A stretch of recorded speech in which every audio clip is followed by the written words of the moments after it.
Halo, assalamualaikum warahmatullahi wabarakatuh. Senang sekali dapat menjumpai pemirsa kembali bersama saya Inung Takamori dalam acara Ngobras Ngelmu, ngobrol santai, nge-share ilmu bersama UMKM Kota Solo. Dan sudah bersama saya Ibu Esti dari Rendang 008. Halo Ibu Esti, selamat datang. Terima kasih. Apa kabar Ibu? Alhamdulillah sehat Bapak. Baik, Ibu bisa ceritakan ini bidang usahanya apa ya Ibu? Usaha kami adalah Rendang 008 Ya. yang diproduksi ada berupa rendang sapi, Ya. rendang ayam, rendang hati sapi, limpa sapi, dan satu lagi paru sapi. Ada berapa varian berarti tadi Bu? Ada sekitar 5 atau 6 varian ya. Iya. Ya. Kalau usaha ini sejak kapan dimulainya? Sejak pandemi. Sejak pandemi. Betul. Justru pandemi malah membuat Ibu membuat produk seperti ini ya Bu ya? Ya, kalau alhamdulillah. sebelumnya apa Bu? Kalau sebelumnya memang saya batik Pak. Batik. Betul. Namun sejak pandemi banting setir atau menambah usaha nih? Menambah usaha. Menambah usaha. Betul. Baik. Tapi Kak, lebih fokus di rendang. lebih fokus di rendang. Betul. Kalau idenya dari mana Ibu? Idenya begini, awal mula kita sekeluarga itu hobi rendang. Hobi rendang. Betul. Nah kebetulan karena adanya pandemi itu kita kan mau beli makan juga susah. Ya. Kemudian mau masak yang istilahnya ready setiap hari juga agak kesulitan. Akhirnya kita putuskan untuk bikin rendang. Nah ketika bikin rendang kita mencoba, kita tawarkan di medsos. Nah ketika medsos ini kita tawarkan sudah ada yang merespon, akhirnya ya berkelanjutan sampai sekarang. Dan di awal-awal itu Ibu mulai bulan Sekitar Februari Maret ya. Februari Maret 2020 ya, pada saat awal-awal pandemi justru Betul. malah Ibu membuat produk baru Rendang 008 Betul. ini. Dan kemudian direspon ketika dilempar di medsos, ternyata ada respon daripada masyarakat, akhirnya berkelanjutan sampai sekarang. Betul. Gitu ya. Baik. Dan untuk harganya mahal nggak nih Bu? Rasanya bintang 5, Rasanya bintang 5, harganya bintang 2. harganya bintang 2, luar Iya, biasa betul. banget. Kebetulan ini adalah rendang yang 250 gram daging. Jadi isinya ini lebih dari 250 gram karena daging matangnya ini 250 gram. Itu harganya cukup 70.000. 70.000 saja. Iya. Itu 250 gram ya Betul, kemasannya. seperempat daging ya. Iya. Iya. Dan packagingnya sangat bagus sekali ya Bu ya. Alhamdulillah. Baik. Dan apa lagi? Kalau yang kecil ini 100 gram. 100 gram. Ini cukup 35.000. Ini bisa dipakai juga 2 kali makan. 2 kali Untuk makan. 2 orang. Kalau yang tadi bisa 5-6 orang. Baik. Cukup murah kan Pak? Sangat murah. Dan kemudian ini ada juga kemasan parcel ya Bu. Betul. Ya. Jadi Bisa dijelaskan. Parcel ini untuk keperluan yang ada dipakai untuk hantaran atau untuk parcel misalnya Lebaran atau Natalan, itu biasanya kita pakai parcel ini. Satu parcel ini 250.000, isinya ada 2 rendang sapi yang 250 gram, 2 rendang sapi yang 100 gram. Kalau itu dimix dengan ayam, harganya 200.000, ada sambal hijaunya. Ada sambal hijaunya. Betul. Dapat bonus sambal hijaunya ya Bu ya. Iya. Baik. Kemudian ini modal awalnya bagaimana sih Bu? Berapaan sih? Modal awal kita 500.000. Iya. Sudah dapat produksi seperti ini ya? Iya. Iya. Jadi kita memang awal itu kita baru produksi 2 kg. 2 kg daging itu bisa menjadi 1/4 kilo rendang. Jadi memang penyusutannya lumayan ya. Iya, baik, lumayan. 2 kg menjadi 1,5 kilo aja penyusutannya sekitar 500 gram sendiri Iya, ya. lebih sedikit. Baik. Oke. Dan kemudian bahan bakunya susah nggak Bu? Enggak, bahan bakunya sangat mudah. Kita langsung beli di penyembelian yang di Jagalan itu daging sapi. Kalau ayam ya kita biasanya di pasar besar Pak. Oh gitu. Dan ini pakai bahan pengawet nggak nih Bu? Tanpa bahan pengawet, Tanpa bahan pengawet. MSG. Karena kita masaknya itu 7 jam Pak. Jadi kalau kita masak memang benar-benar meresap. Jadi kita tanpa menggunakan presto juga enggak. Jadi kita ungkep sampai benar-benar matang dan empuk. Sampai matang dan empuk dengan cara diungkep tadi ya Bu ya. Betul. Baik, tadi Ibu menyampaikan bahwa pemasarannya melalui media sosial. Betul. Ya.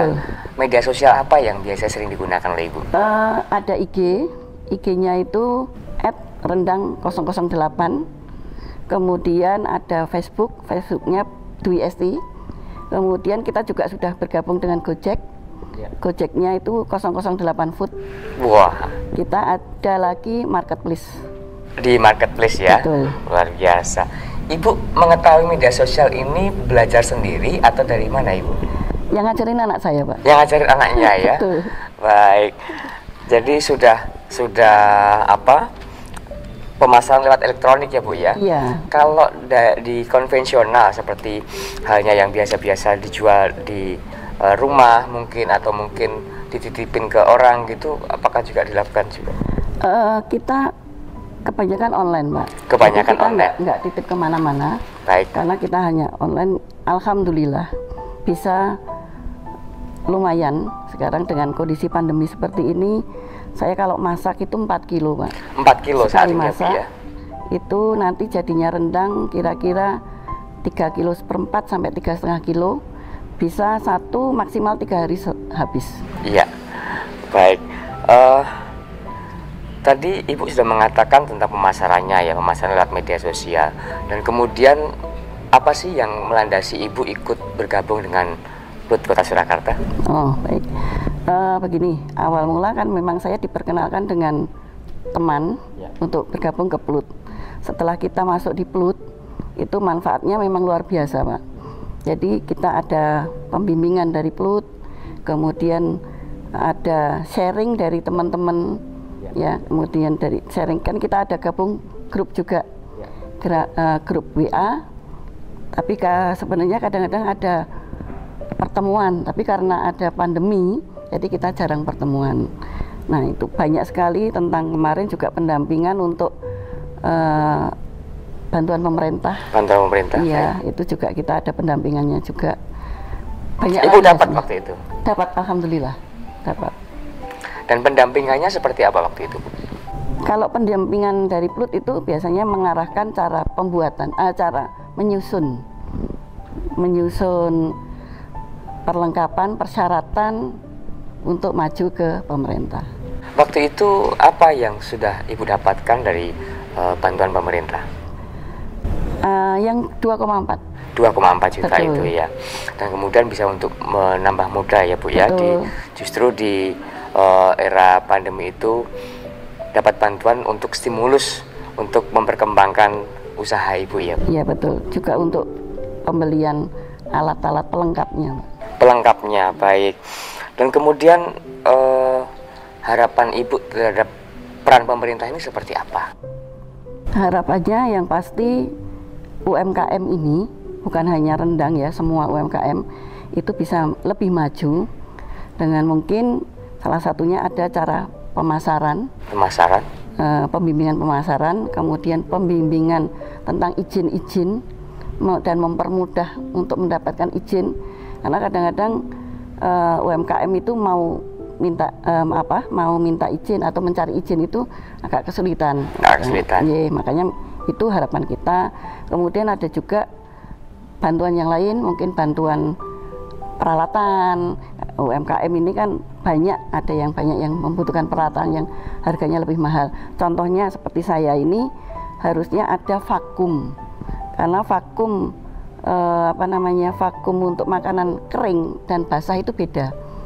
Ya, kalau yang kering itu memang murah, Pak. Tapi kalau yang basah itu kira-kira ya sekitar 3 jutaan. 3 jutaan. Karena dia harus lebih kuat ya Bu ya. Betul, nyedotnya itu. Kalau yang kering itu begitu di vakum bumbunya ikut masuk, Pak. Ikut keluar gitu. Nah, makanya dari situ mungkin ada, kalau contoh untuk rendang seperti itu, tapi UMKM yang lain pasti ada lagi. Baik pemirsa, sebelum kita lanjutkan, mari kita lihat sejenak profil dari Ibu Esti dari Rendang 008.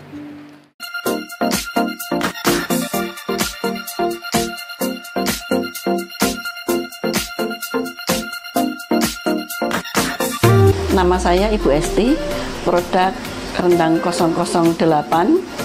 Alamat ada di Jalan Jayawijaya 6 nomor 2, Mojosongo, Surakarta. Awal mula membuat rendang itu karena hobi dari keluarga kita adalah makan rendang, sehingga setiap bulan puasa kita sering masak rendang. Kemudian kemarin waktu pandemi, karena sebelumnya usaha saya adalah online batik, karena pandemi saya mencoba untuk iseng-iseng memasak rendang, kemudian kita tawarkan awal lewat teman-teman, lewat keluarga, tapi akhirnya sekarang kita sudah mempunyai reseller dan kita promosi lewat media sosial. Awal mula masuk ke Plut, saya mendapat referensi dari salah satu teman, kebetulan juga online batik, kemudian saya diperkenalkan dengan Mbak Juwita untuk masuk ke Plut, sehingga saya dimasukkan di grup Plut. Dengan adanya masuk ke Plut itu banyak manfaat yang saya dapat. Jika para pemirsa ingin mendapatkan rendang 008, bisa lewat IG kami, yaitu rendang 008, atau lewat WhatsApp saya 081 2298 0490. Bisa juga Facebook dengan alamat Dwi Esti.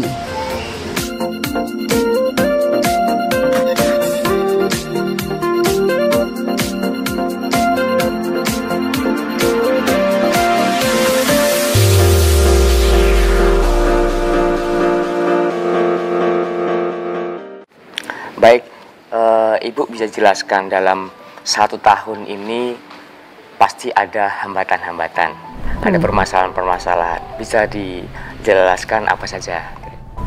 Baik, jadi sebenarnya permasalahan dalam perjalanan waktu ini kita memang belum terlalu banyak. Ya yang paling utama adalah saat sepi. Saat sepi ya, jadi saat sepi mungkin karena rendang ini kan tidak semua orang suka. Mereka masih punya image bahwa rendang itu rendang Padang. Padahal yang kita bikin ini adalah rendang Jawa. Jadi modelnya seperti Padang tapi rasanya rasa Jawa. Bu, apa itu? Apa yang membedakan, Bu? Kalau rendang Padang dengan kan asin, Jawa? Mbak. Ya. Asin kemudian tanpa santan. Ya. Tapi kalau di rendang Jawa itu pakai santan, dikeringkan, istilahnya seperti blondo itu, Mbak. Seperti blondo ya, baik. Ya, bukan seperti blondo, memang sudah blondo itu Ya. ya. Kemudian rasanya dimix dengan manis. Karena Jawa identik dengan rasa manis. Baik, bagaimana Ibu membranding produk Ibu bahwa image-nya ini rendang itu kan masih melekat dengan Padang ya? Betul. Bagaimana Ibu menjelaskan kepada konsumen atau pasar bahwa ini beda dari yang lain? Ya baik, jadi kalau kita biasanya untuk sementara kita ada di medsos itu kita sampaikan ini rendang Jawa kan gitu. Sambil kita menyampaikan apa sih rendang itu, seperti itu. Atau kita kalau yang teman-teman itu biasanya kita sampaikan dicoba dulu gitu. Akhirnya setelah mencoba mereka ya berkelanjutan. Artinya berhasil ya masakannya ini enak dan bisa diterima di lidah masyarakat Kota Surakarta khususnya ya. Betul. Kalau pesanannya paling jauh dari mana Ibu? Singapura, Pak. Singapura. Wow. Dari Solo produknya rendang Jawa sampai ke Singapura. Iya, gimana prosesnya itu? Begini, jadi kita ini awalnya kan lokal Solo. Ya. Kemudian kita dengan adanya medsos bisa ke Jawa, menjaring Jawa, ada Jawa Tengah, Jawa Barat, Jawa Timur. Kemudian berkembang lagi ke Sumatera. Terus kemarin ke Bali. Ke Bali. Iya, setelah itu ada temen itu yang kebetulan buka rumah makan di Singapura. Mereka mencoba kalau rendang ini nanti saya kirim sampai di Singapura dengan aman, dia akan menambah menu rendang itu di Singapura sana. Ceritanya begitu. Terus luar biasa. Kemarin dikirim itu 5-6 hari, alhamdulillah selamat sampai aman ya, sampai sana aman dan dibuka masih bisa dikonsumsi ya Bu ya. Sangat luar biasa. Justru di saat pandemi Ibu malah justru lebih inovatif dalam membuat produk dan akhirnya sampai internasional ya. Ya, alhamdulillah. Semoga ini nanti next kita ke Sydney. Sydney ya? Iya. Wow, ini produk asli Solo loh. Betul. Ya. Baik, kalau jualannya ini lebih banyak di kota Solo, pemasaran di kota Solo atau di kota-kota yang lain? Saya ada reseller, Pak. Ada reseller. Ya, Ya. reseller itu ada yang ada di Sumatera dan ada yang di daerah-daerah Jawa Tengah lainnya, ada juga yang di Jawa Barat. Dan sistemnya pembagiannya bagaimana, Ibu? Kita harga tetap sama, mereka akan mencari keuntungan sendiri. Oh begitu. Karena Baik, sudah di luar Solo kan harganya sudah beda, Pak. harganya pasti beda. Iya. Baik, Ibu, mungkin bagi pemirsa yang ingin belajar tentang seperti ini, mungkin ada kata-kata bijak dari Ibu seperti apa kepada pemirsa ini? Sukses itu berawal dari sukses yang besar berawal dari mimpi yang besar. Sukses besar berawal dari mimpi yang besar. Betul. Nah, mimpi yang besar tidak akan tercapai apabila kita tidak ada keyakinan, kemudian tidak ada harapan, usaha, dan yang terakhir adalah doa. Wah, luar biasa dari Ibu tuh. Jadi harus berani bermimpi dulu. Betul. Terus kemudian yang kedua? Yang kedua adalah niat. Niatnya. Betul. Kemudian berani melakukannya. Harapan, ya, harapan dulu. Harapan. Niat. Kemudian usaha. Usaha. Doa pasti. Doa pastinya. Karena doa yang mentenaga itu semua ya Bu Betul. ya. Baik pemirsa, kita jeda pada berikut ini dan kita akan lanjut di segmen berikutnya.